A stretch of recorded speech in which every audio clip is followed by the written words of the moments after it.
Assalamualaikum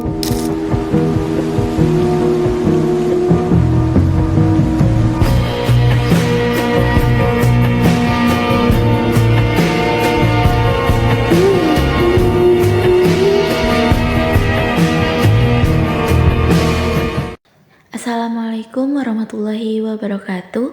Perkenalkan, nama saya Najwa Sabila Nurilia dari kelas 1A dengan NIM 12320500032. Dengan saya membuat video ini yaitu untuk memenuhi tugas mata kuliah Sejarah Peradaban Islam. Jadi di sini saya akan membahas mengenai sejarah pesantren Persatuan Islam pertama yang ada di Bandung. Jadi simak videonya ya guys. Bandung sudah lama dikenal sebagai kota pelajar. Di antara beberapa label lain mengenai ibu kota Provinsi Jawa Barat ini, dan menjadi pusat gerakan sosial dan keagamaan di Indonesia, khususnya yang muncul di awal abad 20. Salah satu dari gerakan sosial keagamaan ini adalah Gerakan Pembaharuan Islam yang dikenal dengan nama Persatuan Islam dan sering disingkat Persis. Perkembangan organisasi keagamaan Persis ini tidak terlepas dari peran lembaga pendidikan yang didirikannya. Muncullah Pesantren Persatuan Islam Bandung atau yang sering kita kenal sebagai Pesantren Persis Pajagalan. Mengapa lebih sering dikenal sebagai Pesantren Persis Pajagalan? Karena kebetulan pesantren ini berlokasi di Jalan Pajagalan nomor 14. Yang berlokasi tepat di pusat kota dan di tengah keramaian kehidupan bisnis dan pemukiman di Bandung. Pesantren Persis Pajagalan ini pertama kali didirikan oleh A. Hasan pada tanggal 4 Maret 1936. Pada waktu itu, pesantren sebenarnya lebih diperuntukkan bagi santri yang sudah dewasa, dan pemondokan santri dibangun untuk menampung para siswa yang datang dari luar daerah. Pada masa revolusi kemerdekaan 1945 berkecamuk di mana-mana, kota Bandung menjadi salah satu tempat peperangan yang hebat, sehingga dikenang sebagai sebutan Bandung Lautan Api. Dalam kondisi yang tidak mendukung seperti ini, Pesantren Persatuan Islam Bandung beserta para santrinya dipindahkan ke Gunung Cupu, Ciamis, Jawa Barat, yang dipimpin oleh Ustadz Abdurrahman.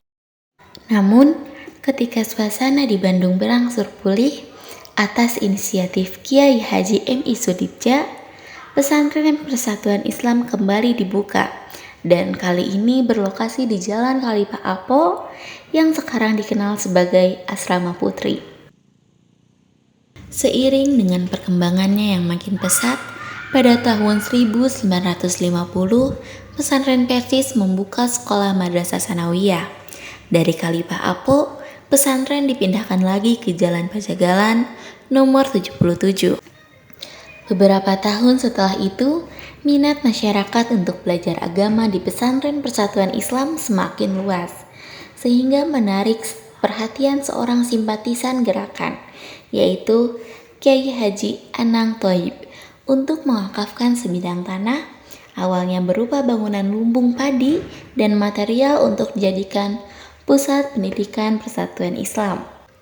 Di tanah inilah dibangun sekolah, kantor, dan masjid Persatuan Islam yang tetap dipertahankan hingga sekarang.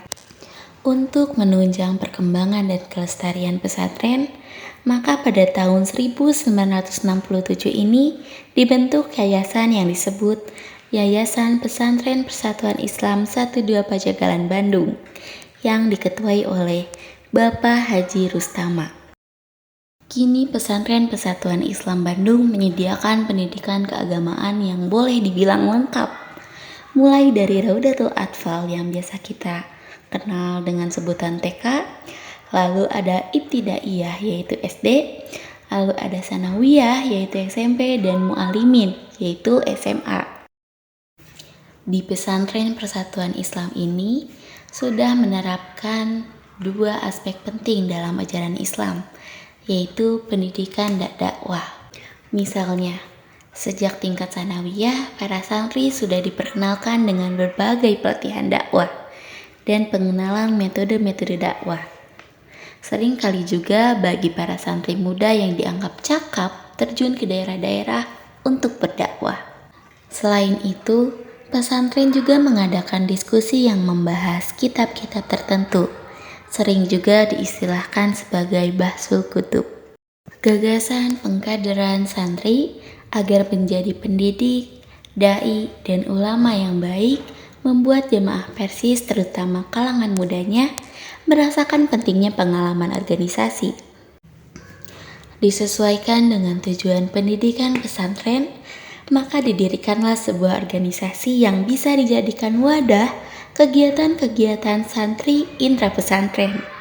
Bagi santri laki-laki, organisasi ini disebut dengan Rijalul God, dan bagi santri perempuan bernama Ummahatul God. Kedua organisasi dalam lingkungan pesantren Persatuan Islam ini bertujuan untuk mengodok mental calon pendidik dan pemimpin dan melatih keterampilan mereka di dalam berorganisasi. Selain itu, organisasi semacam ini menjadi tempat binaan kader dai yang dapat memimpin masyarakat.